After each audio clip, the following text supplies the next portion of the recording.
I'm back with another video for you, and in this one I want to talk to you about my Sherlock Holmes reading / art journal or junk journal project. I mentioned that earlier, and now the time has come to start. I want to show you the materials I'm planning to use and how I want to create the journal itself. My plan is to read through the complete Sherlock Holmes in a little over 1 year, 2 chapters a week, and for each chapter I want to create an art journal or junk journal spread which should contain the key points of each chapter, my thoughts about it, maybe some artwork that is inspired by that chapter. So it's gonna be a fun little mix of creativity and reading and taking a closer look at the stories or chapters. Now this is my treasure box. In this I have collected all the materials that I want to use so far. This is my starting point. I don't know if I'm gonna use everything that's in here. I don't know if I'm gonna add to it. I might. But this is, my starting point. Now I'm gonna go through this in a little more detail. So first of all, this is a traveler's notebook craft insert, the number 14. And I'm not going to use it as the base of my journal. I first thought about doing that, but actually I'm just going to tear pages out and add them into my journal.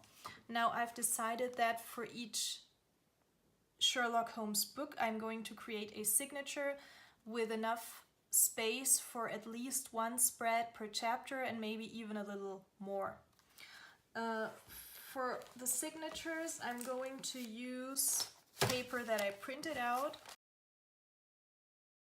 Now these are about 100 A4 sheets that I've cut down to 8 inches by 11 inches, and later I'm gonna fold them in half to create my signatures. I've got different kinds of papers in here. I have regular copy paper, I have coffee stained paper. This paper is from a newspaper sketch pad that I have. I've got vellum in here, and without rhyme or reason I just stuck them into my printer and hit print on my computer, so I didn't know which page or which printable would come out on which kind of paper. So now I have a fun little mixture of different kinds of papers, and I've got printables on here that I bought from Etsy, and I've got pictures I found online, on Pinterest, on Google, that were either steampunk or Sherlock Holmes related. It's just a huge mixture of different stuff. In the end, I'm going to sew my signatures, probably sew them or staple them together, and then I want to bind them either in a book cover that I'm gonna make myself, or I'm going to create a traveler's notebook kind of cover to put my signatures inside. That off to the side. The next thing I have are these found relatives and these paper dolls by Tim Holtz, and I want to use them, for example, to imagine what a character in the book could look like the murderer or the victim. So I've got these. Then I have, put that aside, I have these cards that I found in a article from The Guardian about Sherlock Holmes. It was kind of a presentation, and I just printed them on, again, coffee stained paper, and I'm planning on using them in the book or in my journal. Then I have the Graphic 45 Master Detective Collection. I have the 8x8 pad. Then I have the journaling and ephemera cards. I've got 2 packs of those. Then I have the chipboard pieces of the Graphic 45 collection, the pockets and tags, a sticker sheet, And then I've got some loose sheets from that collection. And then I have the 12 by 12 pad and the patterns and solids that go with it. Next I have this French industrial collection by Tim Holtz. I thought these papers would nicely blend in with the graphic 45 papers and make cool backgrounds because they look so vintage. And then I have a few other collections by Stamperia. This is the Around the World collection. And the Voyage Fantastique collection. And then I have by Ella and Viv the Adventure Emporium kit. I've got that in here twice because I like the steampunky feel of it with the gears and the clocks. I think that somehow matches the time in which Sherlock Holmes took place. And then I have a bunch of loose scrapbooking papers. Here by Scrapberries, by Kaisercraft, by, what's that? Fab Scraps. And I just got a bunch of those to create backgrounds or maybe covers for my signatures. I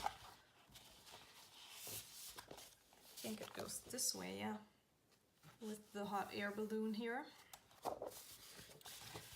More of those, more of those. How many of these pages do I even have? Okay, here are some hot air balloons again.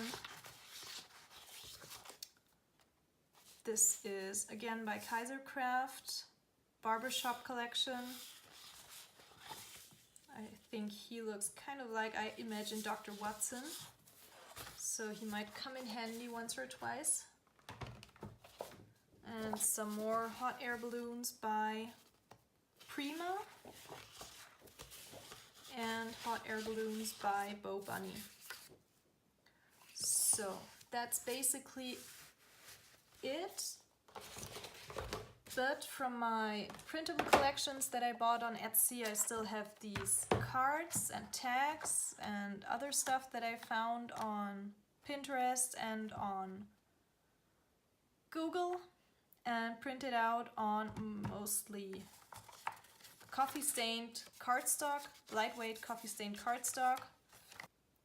I'm not gonna go through all of this, but you're gonna see me using it in my videos. I am going to link the collections that I bought on Etsy down below so that you can have a look at them as well. And for reading, I downloaded onto my iPad the complete Sherlock Holmes. I'm going to link that down below as well. And that's basically all I want to use. I might pop into my journal an envelope or two, and here I still have a bunch of my coffee stained papers, which I'm going to use as well. And I think so far that's it actually. I am planning on starting this project in week 10 of 2019. That would be next week for me.